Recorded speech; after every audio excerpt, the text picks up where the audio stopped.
Hola a todas las personas que nos ven en este canal, soy Jorge Quevedo. Vamos a continuar con la lectura de este libro de Zecharia Sitchin, ya fallecido en el 2010, titulado Los Reinos Perdidos. Estamos hablando de esas culturas andinas antiquísimas, antes de los incas y parte de los incas también. Este escritor español del tiempo de la colonia, cronista, llamado Montesinos, Zecharia Sitchin lee esos escritos de este señor y nos va instruyendo sobre lo que Montesinos escribió. Dice que el fin de esa gran dinastía de Cusco llegó con los españoles, que se presentaron con armas más avanzadas, ¿no? Intentando situar estos acontecimientos en un marco temporal ordenado. Montesinos, o sea, cuándo sucedieron, en qué año sucedieron, en un orden cronológico, ¿no? En qué época fue, en qué año fue. Eso significa colocarlos en un marco temporal ordenado. Montesinos afirmaba cada cierto intervalo que un periodo llamado sol, cuarto sol, quinto sol, son periodos de tiempo, ¿no? Que un periodo llamado sol había pasado o comenzado. Es a eso que se llama entonces marco temporal ordenado. Aunque ahora decimos época, ¿no? Tal época llegó de tal año a tal año, es un periodo temporal ordenado. Aunque no se sabe con seguridad cuál consideraba Montesinos que era la longitud de un periodo, o sea, hasta cuántos años se extendía ese periodo, ese sol, parece ser que tenía en mente las leyendas andinas de varios soles en el pasado del pueblo. Si bien los expertos sostenían, un tanto en nuestros días, que no había habido contacto de ningún tipo entre las civilizaciones de Centroamérica y de América del Sur, muchos expertos sostenían esa teoría, que no había habido contacto entre los pueblos andinos del norte y los del sur, o de los de Centroamérica y de América del Sur, que eran civilizaciones totalmente separadas, sin contacto ninguno. Entonces muchos expertos sostienen esa teoría, que es una bobería. Dice, si bien los expertos sostenían, no tanto en nuestros días ya, no plantean más esa teoría, que no había habido contacto de ningún tipo entre las civilizaciones de Centroamérica y de América del Sur. Las de estos últimos, las de América del Sur, sonaban bastante diferentes de las nociones aztecas en América Central, Mesoamérica, el sur de México, por ahí. Las de estos últimos, o sea, la América del Sur, sonaban bastante diferentes de las nociones azteca y maya de los 5 soles. De hecho, todas las civilizaciones del viejo mundo tenían recuerdo de épocas pasadas, de eras en las que los dioses reinaban solos. Los dioses reinaban solos, los Anunnaki. Entonces, esa época existió y está registrada en tablillas, en escritos antiquísimos. Los que reinaron al principio, porque estábamos hablando de esta civilización del Homo sapiens, que fue creada por ellos. Entonces, los relatos más antiguos de esta civilización en la que formamos parte nosotros, es referente a ellos, después que ellos nos crean. Entonces, el terrestre reconoce que antes del terrestre reinaban ellos, los llamados dioses, los Anunnaki, que descendieron ahí en lo que hoy es Mesopotamia, en Irak, y crearon al terrestre con tecnología genética avanzadísima. Entonces el terrestre reconoce que está escrito en tablillas antiquísimas, ya se han descubierto, y con esos reyes, los primeros reyes, con sus nombres y el tiempo que duraron reinando, que por el tiempo que duran reinando esos reyes se percibe que no eran personas terrestres, porque tenían un ciclo de vida larguísimo, 100.000 años, 200.000 años de vida. Y ya les expliqué por qué, no es nada extraño.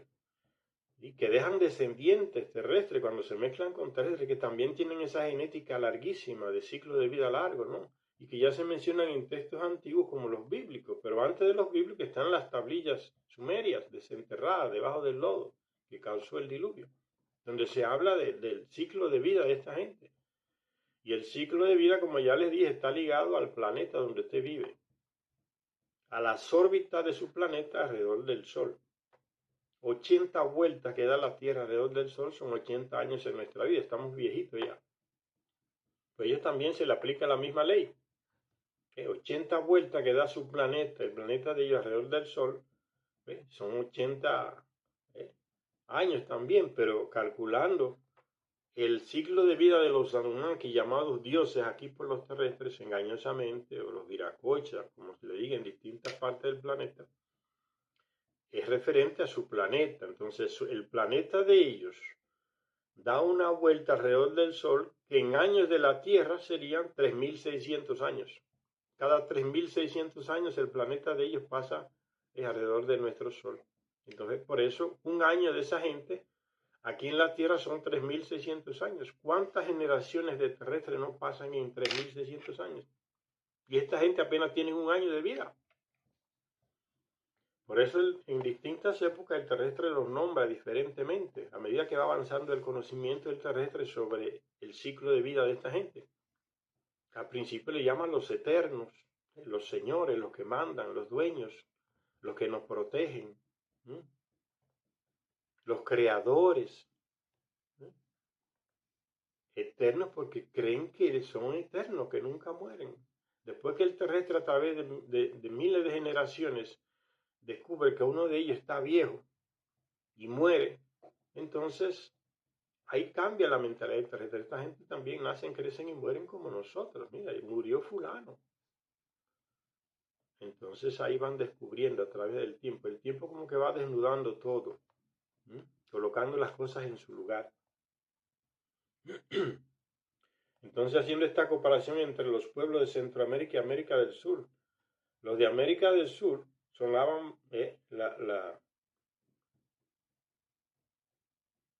los contactos, los relatos de estos últimos pueblos de América del Sur sonaban bastante diferentes de las nociones que tenían los aztecas y los mayas allá en Centroamérica o Mesoamérica, al sur de México. Relacionado con esa época los llamados soles, los 5 soles, como que después el terrestre acá, entre los incas, tenía ese cuento, esa cuenta temporal dividida en soles, y que decían que en el primer sol reinaban esos llamados dioses. Son los Anunnaki que llegan al planeta y todavía no han creado el terrestre, reinaban ellos. En la lista de los reyes sumerios aparecen el nombre de esos primeros Anunnaki o dioses que reinaron. Después de miles de años crean al terrestre. Después de miles de años le enseñan el sistema monárquico, que es el sistema que prevalece en el planeta de ellos, Nibiru. Y ahí el terrestre aprende, el Anunnaki le enseña al terrestre a contar, designan el tiempo aquí, la órbita del planeta le llaman años, y el terrestre le sigue diciendo así, dividen en horas, en semanas, en las estaciones. Todos esos conocimientos que son secretos de los Anunnaki se los transmiten a una clase terrestre que va compartiendo con el pueblo, los sumos sacerdotes que ellos crean, los reyes también de este grupo de gente. Entonces las épocas y el conocimiento sobre las épocas y la división del tiempo no vienen de ellos, los llamados dioses. Entonces los relatos de los mayas y los aztecas tenían diferentes nociones con relación a esa época llamada de los 5 soles. De hecho, sigue diciendo Sitchin, de hecho todas las civilizaciones del viejo mundo tenían recuerdos de épocas pasadas, de eras en las que los dioses reinaban solos, seguidos por semidioses, o sea, sus hijos o descendientes.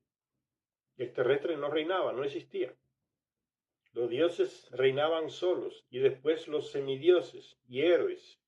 Y más tarde solo por mortales. Al final reinaban los terrestres que les enseñó el sistema monárquico. Ellos elegían reyes entre sacerdotes y la clase esa que ellos seleccionaban para darles conocimientos.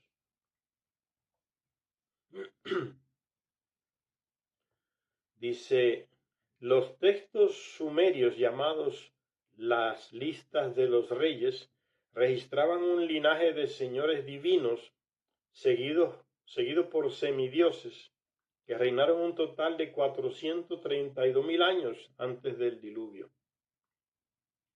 Después hacían una relación de reyes que reinaron a partir de entonces, a partir del diluvio, a través de tiempos que consideramos históricos y cuyos datos se han podido verificar. Verificado, dice Sitchin, fueron datos verificados, no es mentira, es historia humana. No son mitos o mitología o leyendas, no, son hechos verificados, relatos verificados, cuyos datos se han podido verificar, resultando ser exactos. En las listas de los reyes egipcios, tal como los plasmó el historiador y sacerdote Manetón, en Egipto, los gobernantes descendientes de aquel conquistador macedonio llamado Alejandro el Grande, que después de la muerte de él, jovencito, se reparten el reino de Alejandro. Entonces los seguidores del general, de uno de los generales de ellos, toma esa parte que es Egipto, Grecia, y otro toma los restos del imperio de Alejandro, que son los que van ya desde oriente hacia allá, hacia el norte, asiáticos. Entonces, reyes descendientes de esos dos generales eligen personas concretas que tenían ciertos estudios, cierto conocimiento para que escribieran, dejaran plasmados por escrito la historia de ellos, de la historia antigua.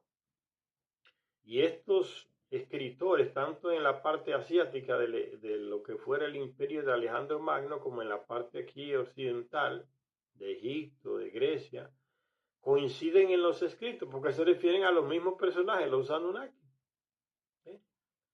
Si en Asia el que fue electo, el sacerdote electo para escribir la historia antigua, habla de reyes, de lista de reyes, y los nombra, en Egipto el que escribe también sobre la historia antigua narra la lista igual que aquel, porque está hablando de los mismos personajes. En las listas de los reyes egipcios, tal como los plasmó el historiador y sacerdote Manetón, se habla de una dinastía de 12 dioses que comenzó unos 10.000 años antes del diluvio. Fue seguida esta dinastía por dioses y semidioses hasta los alrededores del 3100 a.C., en que los faraones ascendieron al trono de Egipto. Aparece una nueva clase de gobernante. Una vez más, hasta donde sus datos se pueden contrastar con los registros históricos, todo ha resultado ser exacto, dice Zecharia Sitchin. No es mitología, no es leyenda. Son datos confirmados históricamente.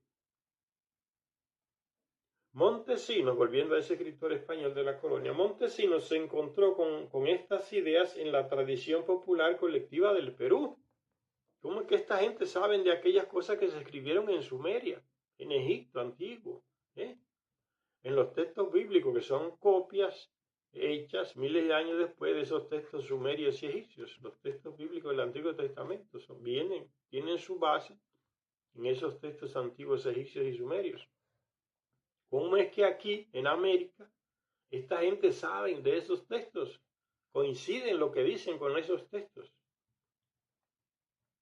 Por eso se elaboró la teoría entre muchos sacerdotes de la colonia española en que esta gente de aquí son descendientes de aquellos allá, de los pueblos judíos, porque tienen los mismos conocimientos, hablan de los mismos hechos.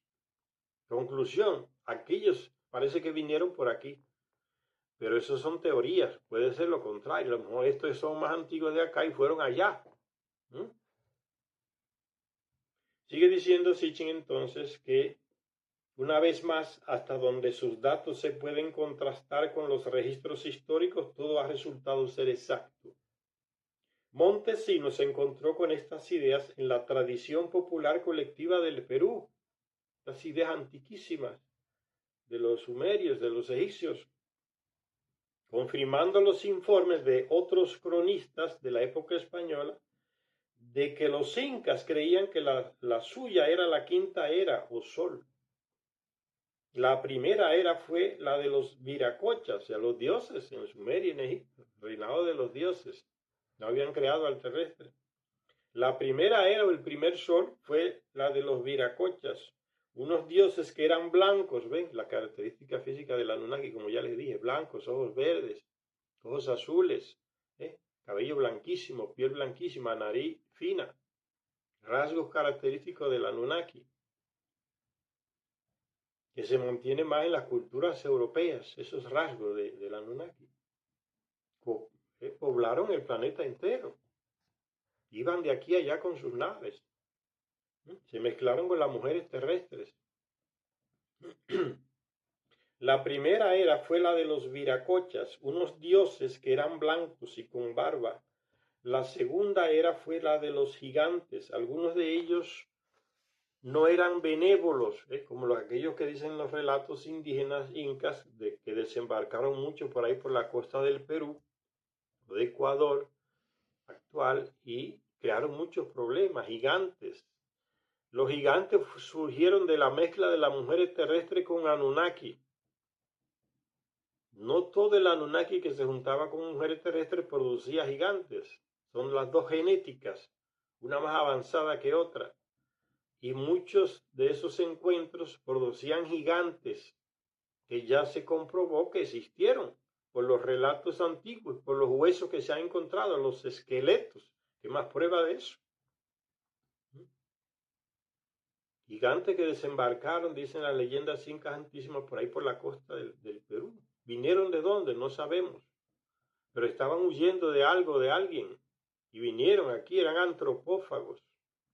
No eran civilizados, eran medio salvajes o salvajes. Comían carne humana. No tenían avances tecnológicos, aunque sí sabían, tenían cierto conocimiento con relación a ciertos metales para construir armas. Entonces los gigantes vienen de ahí, de esa mezcla de Anunnaki con mujeres terrestres, pero no todos produjeron ese tipo de personaje altísimo, con una fuerza descomunal. Dice, la segunda era fue la de los gigantes. Algunos de ellos no eran benévolos, mataban al terrestre, lo consumían, lo comían, destruían todo.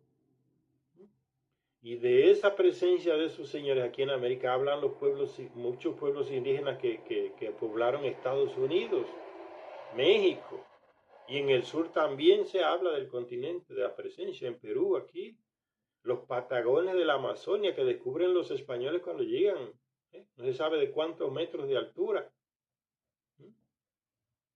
Son presencia física de esta raza de gente y los escritos antiguos lo colocan a todos en una época, reinaron en una época y tuvieron conflicto con los llamados dioses y parece que hubo un exterminio de ellos. Muchos se fueron a vivir debajo de la tierra, en cavernas subterráneas para sobrevivir.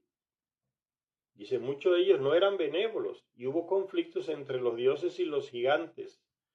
Después vino la era del hombre primitivo, el terrestre primitivo, de los seres humanos aculturizados, el hombre civilizado, el Homo sapiens. La cuarta era fue la era de los héroes, hombres que eran semidioses, descendientes de estos Anunnaki. Y después llegó la quinta era, la era de los reyes humanos, cuando el Anunnaki le enseña al terrestre la civilización y le enseña el sistema monárquico, que es el sistema que impera en el planeta de ellos, en Nibiru. La quinta era, la era de los reyes humanos, de los cuales los incas fueron los últimos del linaje. Montesinos ubicó también la cronología andina en el marco europeo, relacionándola con determinado punto cero. Él pensaba, Montesinos, que debía tratarse del diluvio, el punto cero, el inicio de una nueva cuenta temporal y más concretamente con el nacimiento de Cristo, porque se inicia otra nueva cuenta temporal. Por eso hoy decimos antes de Cristo y después de Cristo, ¿no? Una nueva cuenta temporal. El tiempo es un solo, va caminando a su ritmo, pero el terrestre lo divide en épocas, en soles, en años, ¿no? Y más, pensaba Montesino, más concretamente con el nacimiento de Cristo. Comentó que las dos secuencias temporales coincidían en el reinado del 58º monarca, 2900 años después del punto cero, después del diluvio. Y fue el primer año de Jesucristo. Las monarquías peruanas comenzaron, según Montesinos, 500 años después del punto cero, es decir, en el 2400 antes de Cristo. Señala Sitchin, calculando. El problema que tienen los llamados expertos, el Sitchin los critica solapadamente, esos llamados estudiosos europeos estadounidenses que estudian estos textos antiguos y se hallan los expertos, él siempre los critica y los cuestiona. Porque son gente que, como ya les dije en otros vídeos, responden a intereses financieros de instituciones y de gobiernos. Entonces no pueden escribir lo que realmente está escrito en los textos antiguos. Entonces los manipulan y escriben lo que esa gente que los financia le permite que escriban. Él le llama a los expertos. Él nunca fue financiado por instituciones privadas o por gobiernos. Él buscaba dinero de amigos como ayuda para sus investigaciones. Por eso se escribe con más libertad y de cosas que los otros nunca escriben y esconden. El problema, dice Sitchin, que tienen los llamados expertos con la historia y la cronología de Montesinos no es, por tanto, el de la escasez de claridad, sino su conclusión de que la realeza y la civilización urbana comenzaran en Cusco casi 3500 años antes de los incas. Aquella civilización, según la información que amasara Montesinos y aquellos sobre los que basó su trabajo, disponía de escritura. Aquella civilización disponía de escritura, incluyó la astronomía entre sus ciencias y tuvo un calendario lo suficientemente largo como para requerir unas reformas periódicas. Me está diciendo Sitchin, esas civilizaciones que no han dicho que aquí no había civilizaciones, que éramos salvajes, decían los españoles, estos escritos y estos testimonios de culturas antiquísimas contradicen toda esa manipulación mental de los conquistadores, de que antes de ellos no había nada, que era salvajismo. De todo esto y mucho más disponía también la civilización sumeria, allá en Medio Oriente, que floreció hacia el 3800 a.C., y también la civilización egipcia, que le siguió hacia el 3100 a.C. O sea, las civilizaciones aquí van al ritmo de aquellas. Otro vástago de la civilización sumeria, la del Valle del Indo, ahí en la India, entre India y Pakistán, esas civilizaciones de esos lados por ahí que son antiquísimas. Otra vástago de la civilización sumeria, ¿por qué? Porque la civilización de la India sale de la Sumeria. Son los Anunnaki que están en Sumeria que deciden fundar la civilización allá en el Valle del Indo, como fundaron civilización en otras partes del planeta. Por eso dice el vástago de la civilización sumeria, eso es que se desprende la civilización sumeria y egipcia, que ya existían primero. Dice, y otro vástago significa como hijo, ¿no? De la civilización sumeria, la del Valle del Indo, llegó hacia el 2900 a.C., fue como la más tarde que llegó. ¿Por qué no iba a ser posible que este triple despliegue no tuviera una cuarta ocurrencia en los Andes? Si aquellas tres grandes civilizaciones, la de Sumeria, la de egipcia, la del Valle del Indo, ¿por qué aquí no podía surgir una cuarta? Si estaban ellos aquí también, pues los textos antiguos dicen que sí, que aquí también se desarrolló una civilización grandísima. Porque se pregunta Sitchin, ¿por qué no iba a ser posible entonces que este triple despliegue no tuviera una cuarta ocurrencia en los Andes? Muchos escritores expertos lo niegan y nos mandan como que somos atrasadísimos y salvajes, la mentalidad europea reinante, ¿no? No, aquí no había nada. Esas son leyendas y mitologías antiguas, que a lo mejor aquellos vinieron por aquí y relataron. ¿Ves? Así nos desprestigian, como que por aquí no éramos tan fuertes y tan potentes y civilizados como los antiguos egipcios y los sumerios. ¿Mm? Entonces Sitchin se encarga de demostrar que no, que es lo contrario. Aquí sí, también. ¿Eh? Que no fue solamente los hijos de Noé que sobrevivieron y repoblaron el planeta. Aquí en los Andes también sobrevivieron los descendientes de Caín y repoblaron también. ¿Mm? Por eso él escribe este libro, Los Reinos Perdidos, para darnos a entender esto y para darnos todos estos documentos que la mayoría de los, si no todos los expertos, los antropólogos de nuestro propio continente esconden.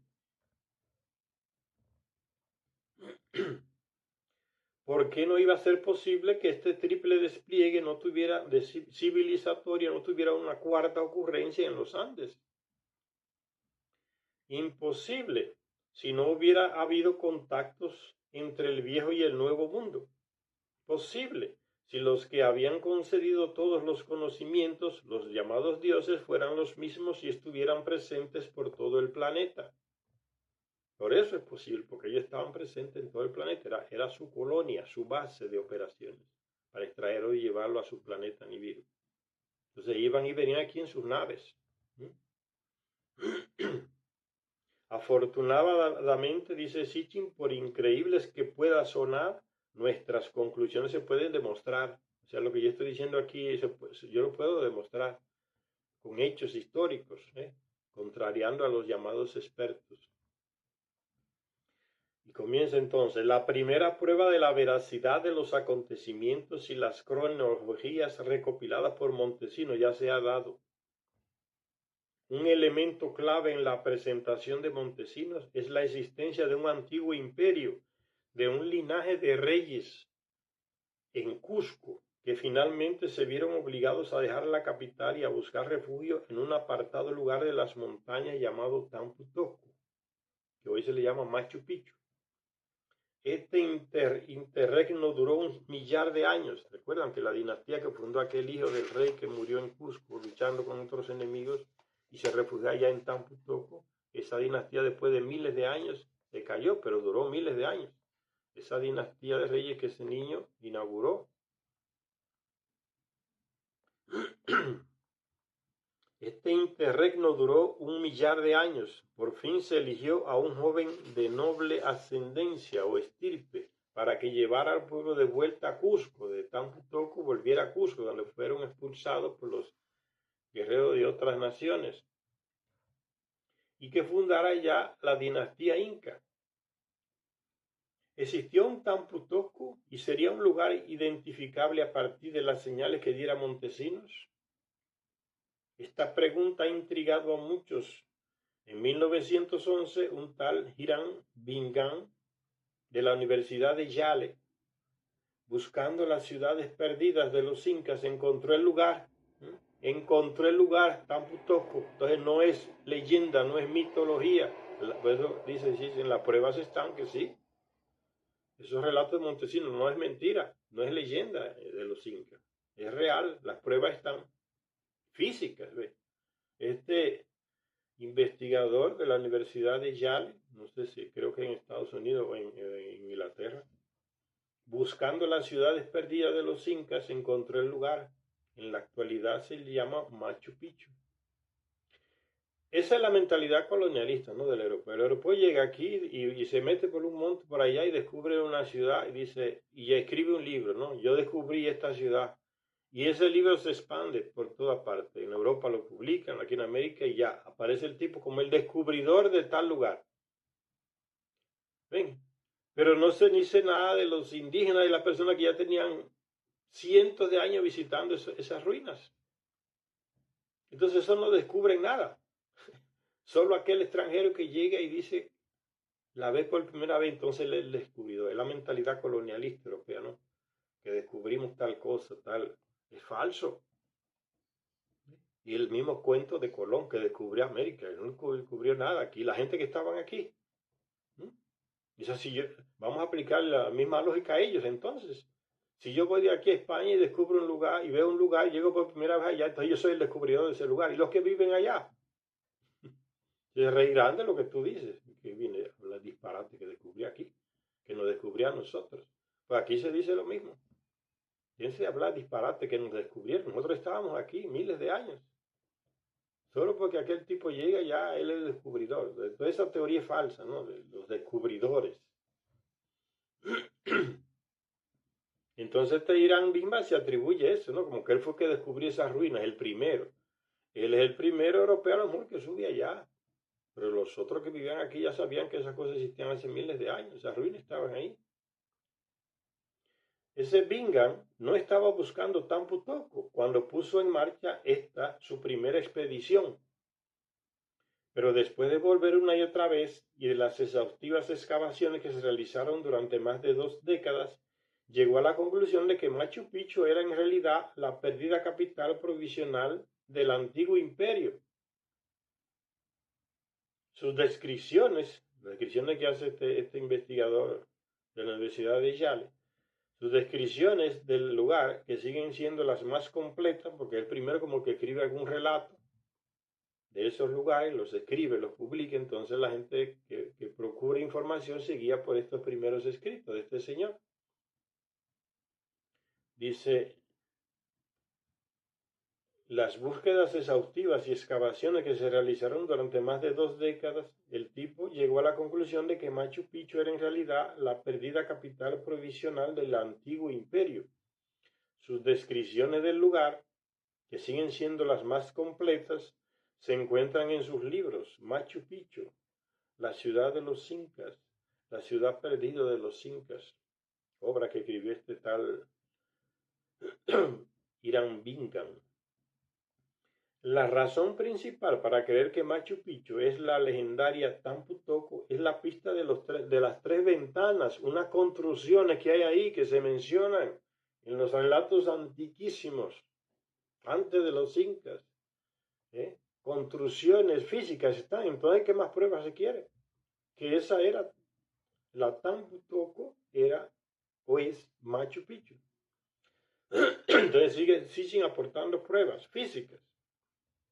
Dice, la razón principal para creer que Machu Picchu es la legendaria Tampu Tocco es la pista de las 3 ventanas. Montesinos anotó que en el lugar de su nacimiento el Inca Roca ordenó que se hicieran unas obras consistentes en un muro de albañilería con 3 ventanas, que eran el emblema de la casa de sus padres, ¿no? Cada casa real tiene un emblema. Te van a los reinos de Europa, y aquí también existía eso. En los reinos antiguos, cada reina tenía como un emblema, un escudo, diríamos hoy, un escudo de armas, un emblema. Entonces ya esta gente también tenían eso, ¿no? Montesinos anotó que en el lugar de su nacimiento, el Inca Roca ordenó que se hicieran unas obras. Y las 3 ventanas era el emblema de la casa de sus padres, de su dinastía. El emblema puede ser pues un león, cualquier símbolo que esa casa que reinó, esa dinastía eligiera. Entonces esta dinastía de este Inca Roca tenía como emblema las 3 ventanas, una construcción con 3 ventanas. Y Montesinos señala ese hecho.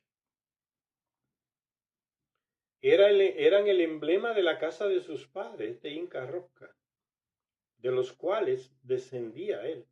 El nombre del lugar al cual la Casa Real había ido desde la afligida capital Cusco huyéndole a aquella invasión, significaba refugio de las 3 ventanas. No debería de sorprender que un lugar se llegara a reconocer por sus ventanas, dado que ninguna casa en Cusco, desde la más humilde hasta la más grandiosa, tenía ventanas. Que un lugar se reconociera por un número concreto de ventanas, 3, solo podía ser como consecuencia de su singularidad, de su antigüedad o santidad de tal construcción. Esto es lo que sucedía con Tampu Tocco, en donde según las leyendas había una construcción con 3 ventanas que jugó un importante papel en la aparición de las tribus y en el inicio del antiguo imperio del Perú. Una construcción que debía de ser, por tanto, el emblema de la casa de sus padres, de aquel rey. Roca. el emblema de la casa de sus padres, de los que el Inca Roca descendía, escribió Montesinos. La leyenda y el legendario lugar aparecen en el relato de los hermanos Ayar. La construcción esa de las 3 ventanas aparecen en el relato antiquísimo de los 4 hermanos Ayar. Los peruanos tienen que conocer esta historia antigua que le llaman leyenda. Fundadores antiquísimos de los reinos del Perú. La leyenda de los 4 hermanos Ayar. En su historia, pues la conocen más que cualquier otro país. La historia de los 4 hermanos Sayar y sus 4 hermanas. 4 hermanos se casan con sus 4 hermanas. Cultura, rasgo cultural y ético que viene de los Anunnaki, casarse con sus hermanas, con sus medias hermanas. Los reyes incas también practicaban eso, en Sumeria igual, en Egipto igual, en la India igual. Donde quiera que esta gente civilizaban, pues transmitían su cultura y su ética. Y las iglesias y las religiones que traen los españoles es que nos hacen ver esas cosas como aborrecibles, cosas de agente animal, atrasado. Cambian todo el sentido. No, Dios no, y meten la mentira, no, que Dios no quiere eso, que usted se case con su media hermana, con su prima, porque van a nacer animales. Gente con problemas físicos. Lo que era normal entre esa cultura, porque viene de los Anunnaki, una cultura de millones de años más avanzada que nosotros. Entonces la religión nos controla, como ya les dije, por el miedo y el terror, y diciendo que Dios no quiere eso. Los hermanos Sayar y sus 4 hermanas, después de que los creara el dios Viracocha en el lago Titicaca. Entonces se habla aquí de un trabajo genético, creación de seres humanos, como hicieron los primeros Anunnaki allá en África, crearon al terrestre primitivo para que trabajara en las minas. O sea, son capaces, con la ciencia que tienen, millones de años más avanzada que nosotros, de crear seres manipulando genética. Y ya se hace hoy, señores. Hay un agente secreto de la CIA que murió de cáncer, ya viejito confesó, dice, no, que nosotros estamos clonando gente de los años 37 en Estados Unidos. Habló porque le daba igual que lo mataran, estaba muriéndose de cáncer. Entonces soltó las cosas, ¿no? Desde el 37 ya estamos clonando personas.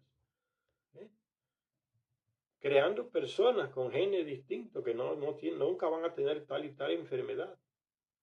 Siguiendo el ejemplo de esta cultura de millones de años que nos enseñó a eso, esas técnicas, el clonaje, crear seres nuevos, la genética, la ciencia genética. Y las iglesias siempre oponiéndose, ¿no? Eso le corresponde a Dios, dicen ellos. Dice que los 4 hermanos Sayar y sus 4 hermanas, después de que los creara el dios Viracocha en el lago Titicaca, llegaron o fueron llevados por el dios a Tamputoco, en donde salieron de dicha ventana por orden de Tisi Viracocha, de uno de esta gente, de los Anunnaki, declarando que Viracocha los creó para que fueran señor, o sea, fueran reyes, dinastías, la clase que ellos eligen, como ya les dije, en Sumeria, en Egipto, aquí, allá en la India, para que fueran los futuros reyes, somos sacerdotes, gente que tenía el control del conocimiento secreto que estos Anunnakis les transmitían. ¿Ves? Sucede todo aquí, igual que allá. El mayor de los hermanos Manco Cápac, de los hermanos allá, llevaba un emblema sagrado con la imagen de un halcón. Interesantísimo este dato.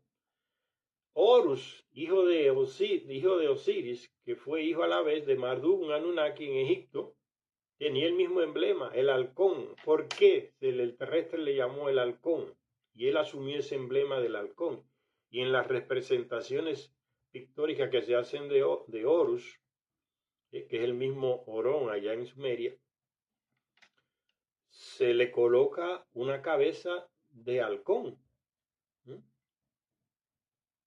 En Grecia le hacen lo mismo, le llaman Hermes, y lo representan en estatuas con un casco que tiene una cabeza de un halcón y unas alas. ¿Ve? Las mismas personas actuando en distintas culturas, se repiten las mismas características. El mayor de los hermanos Ayar, Manco Cápac, llevaba un emblema sagrado con la imagen de un halcón y llevaba también una varilla de oro que el dios le había dado para que localizara el lugar exacto de la futura capital Cusco. Tecnología. El viaje de las cuatro parejas de los hermanos Ayar, hermanos y hermanas, comenzó pacíficamente, pero no tardaron en aparecer los celos, los problemas. Yo leí esa leyenda, los cuatro hermanos Ayar, lo puedes buscar en internet, interesantísima, ¿no? Se fueron creando conflictos entre los hermanos. El primero lo mataron porque era muy ambicioso y el segundo se convirtió en una estatua de piedra porque quiso no sé qué, el otro tercero igual. Le salieron alas y cuando posó también quedó convertido en piedra. ¿Eh? Y el último era el Manco Cápac, que consiguió entonces fundar la ciudad y fue su rey, primer rey. La leyenda de los hermanos, los cuatro hermanos allá. Esos sobrevivieron del diluvio. Cuatro hermanas con sus cuatro hermanas y dieron origen a una gran cultura, descendientes ahí en los Andes. Como les dije, no solamente sobrevivieron al diluvio los que estaban en la llamada arca, que no era más que un sumergible, donde estaba el llamado Noé en la Biblia, que era el Siusudra, de los textos más antiguos sumerios, salvado por uno de los Anunnaki, que le dio la maqueta para que construyera esa nave, ese sumergible, y se salvó. Con familiares y otros que no eran familiares, pero el texto bíblico solo le interesa hablar de esos descendientes de ese Noé. Deja a los otros que estaban en el arca afuera porque no le interesa esa descendencia de esos otros. No habla de los que se salvan aquí porque no sabía nada de lo que pasó aquí. Están lejísimos, de Mesopotamia aquí o Irak aquí. Hay que cruzar un mar y ellos no tenían esa posibilidad. Dice, Manco Cápac llevaba un emblema sagrado con la imagen de un halcón. Y llevaba también una varilla de oro que el dios le había dado para que localizara el lugar exacto de la futura capital Cusco. El viaje de las cuatro parejas de hermanos y hermanas comenzó pacíficamente, pero no tardaron en aparecer los conflictos entre ellos, los celos, con el pretexto de haber olvidado ciertos tesoros en una cueva en Tampu Tocco. Se envió al segundo hermano Ayar Cachi, para que los recuperara. Sin embargo, esto no fue más que un ardid de los otros hermanos para encerrarlo en la cueva, donde lo sellaron, donde se convirtió en piedra. Es interesantísima la leyenda de los cuatro hermanos Ayar. Pueden leerla, buscarla en internet. Los peruanos saben esto mejor que yo. Por tanto, según estos relatos, Tampu Tocco data de tiempos muy antiguos. El mito, dicen, ¿no? Esa manera de llamarle mito a las leyendas antiguas para descalificarla como que son datos que no son históricos. Los expertos le llaman mito, así hicieron con los relatos históricos de los griegos, le llamaron mitología.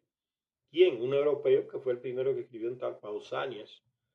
Comienzan a llamarles mito y eso se extiende y los otros escritores siguen esa estupidez, ¿no? Llamarle mitología a las cosas que son historias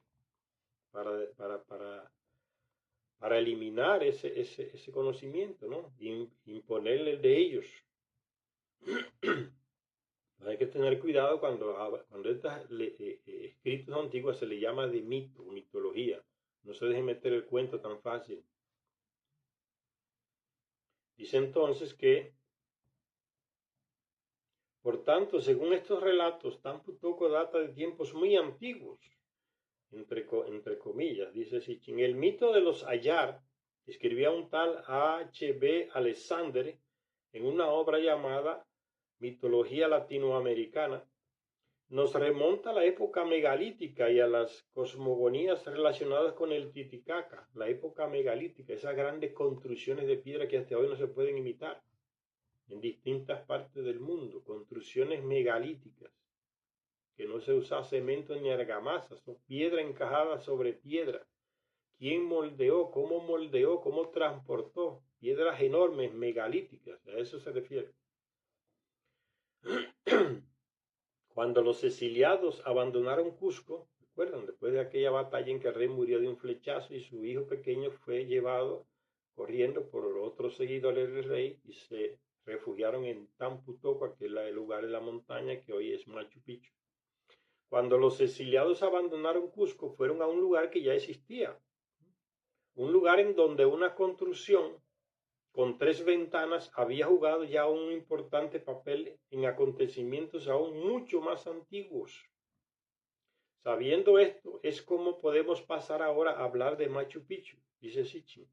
Pues es allí donde se encontró una construcción con 3 ventanas en una de sus paredes, detalle que no se ha visto en ninguna otra parte del antiguo Perú. Construcción con 3 ventanas. La prueba material histórica está aquí. Y siguen diciendo muchos estúpidos que es mitología, como que no existió, que es leyenda pura, eso no existió. Las pruebas físicas desmienten a esos expertos. Machu Picchu o Gran Picchu es el nombre quechua de un agudo pico que se eleva a más de 3.000 metros sobre el nivel del mar y a más de 1.200 metros sobre los rugientes rápidos del río Urubamba, cerca de la Sierra de San Miguel, a 2 días de duro viaje hacia el norte de Cusco, escribió aquel Bingham, Irán Bingham, ¿recuerdan aquel? Que vino de parte de la Universidad de Yale, ¿no? de Inglaterra, a investigar. Estamos hablando del Perú, hoy, actual, ¿no? Al noroeste del Machu Picchu existe otro hermoso pico rodeado de magníficos precipicios. Sicharé Hitchin visite esos lugares también para escribir estos textos. En la estrecha al noreste del Machu Picchu existe otro hermoso pico rodeado de magníficos precipicios, llamado Huayna Picchu o Pequeño Picchu. En la estrecha cresta que se extiende entre los 2 picos se encuentran las ruinas de una ciudad inca cuyo nombre se ha perdido entre las sombras del pasado. Es posible que representen a 2 antiguos lugares, estas ruinas. Tampu Tocco, el lugar de nacimiento del primer inca, y Vilcabamba Viejo. Puede ser que estos 2 lugares representen estos antiguos lugares de Tampu Tocco y Vilcabamba Viejo. En la actualidad, el viaje de Cusco a Machu Picchu, que se encuentra a una distancia de 120 kilómetros en línea recta, no precisa de 2 días de duro viaje, como necesitó aquel investigador inglés Bingham para llegar aquí, porque un tren que tranquetea montañas arriba, ¿no? Existe en Perú, se monta un tren y va hacia arriba, hacia el Machu Picchu en un tren. Y es el movimiento y el sonido, traqui, ¿no? Por los rieles que va pasando, encima de los rieles. Por eso dice traquetea, montañas arriba y abajo, atravesando túneles y cruzando puentes y ciñéndose a las laderas que flanquean el río Urubamba. Llega allí en menos de 4 horas. En otra media hora, un aterrador autobús, dice Sichi, parece que le dio miedo meterse en aquel autobús para hacer el recorrido que él mismo hizo cuando visitó esa ruina. Por eso él dice aterrador, estaba con miedo. Si este negocio se derrumba, no va a quedar nada si caemos ahí abajo, cuando él iba en el autobús, ¿no? Mirando hacia los precipicios enormes que existen. Por eso él dice aterrador. Dice, un aterrador autobús lleva desde la estación del tren hasta la ciudad. La sobrecogedora panorámica es tal como la describió Bingham. En la ensilladura que hay entre los 2 picos se levantan casas, palacios y templos, ya todos sin techo, rodeados de bancales que cuelgan sobre las laderas. ¿Quién tenía esta tecnología para hacer eso, señores? Los Anunnaki, los incas no la tenían. Y las pruebas físicas de que no la tenían ya la leímos aquí. Rodeado de bancales que cuelgan sobre las laderas dispuestos para el cultivo. El pico del Huayna, el cultivo de terrazas lo inventó Enlil, el padre de Ninurta, se lo enseña a su hijo Ninurta y Ninurta se le enseña a los terrestres. Comenzó allá en los montes del Ararat y esos lugares altos después del diluvio, porque los valles estaban inundados de lodo todavía, no se podía plantar. Y era urgente plantar para la alimentación de los terrestres que se estaban expandiendo de nuevo después del diluvio y los mismos Anunnaki. Plantar y crear animales.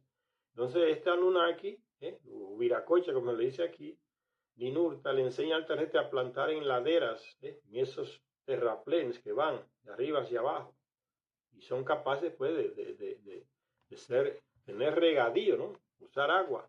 Ese sistema se le enseña ese Ninurta, que tenía su dominio aquí en los Andes. Entonces encontramos esos terraplenes, cómo plantar en montañas, en el mundo entero. Usted va a Vietnam y encuentra las cosas.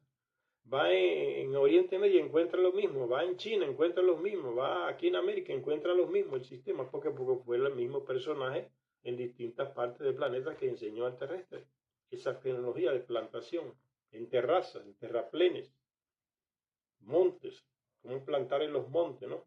Debido a esa, como ya le dije, necesidad, porque los valles estaban halagados, estaban inundados por el paso del diluvio, no se podía plantar nada.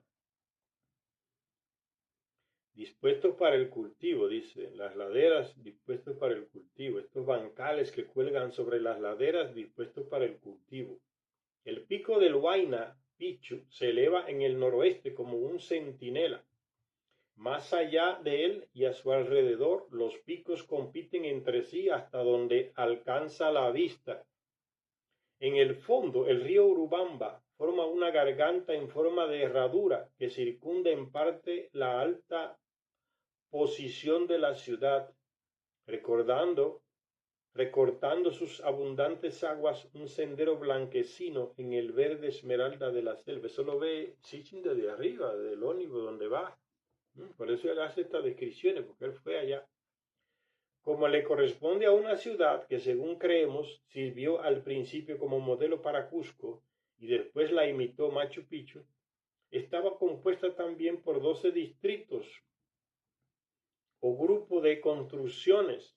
Las agrupaciones reales y sacerdotales están al oeste y las residenciales y funcionales, ocupadas en su mayor parte por las vírgenes y las jerarquías del clan, al este, separadas por una serie de amplias terrazas. Tenían sus arenas, esos reyes, que igual que en Sumeria, en Egipto, en la India, ¿no? Los Anunnaki les enseñaron ese método.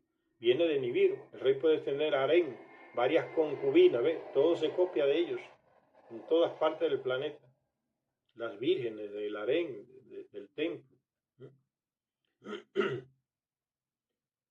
Al este, separadas por unas amplias terrazas.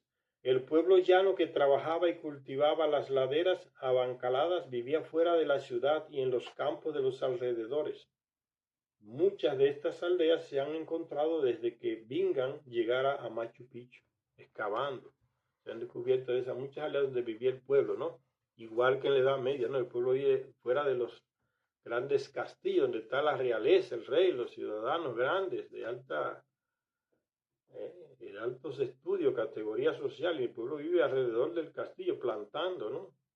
Y alimentando a los que viven dentro. Y igual pasaba en los conventos de la Edad Media, los padres estaban trancados allá y que rezando y copiando libros y manipulando libros, y vivían de los productos que el pueblo analfabeto producía fuera de los castillos, de los conventos, alrededor, se iban. Entonces es la estructura urbana y rural.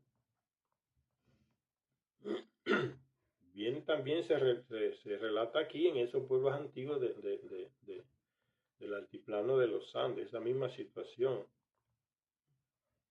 Los diferentes estilos de construcción, al igual que en Cusco y en otros emplazamientos arqueológicos, sugieren diferentes fases de ocupación.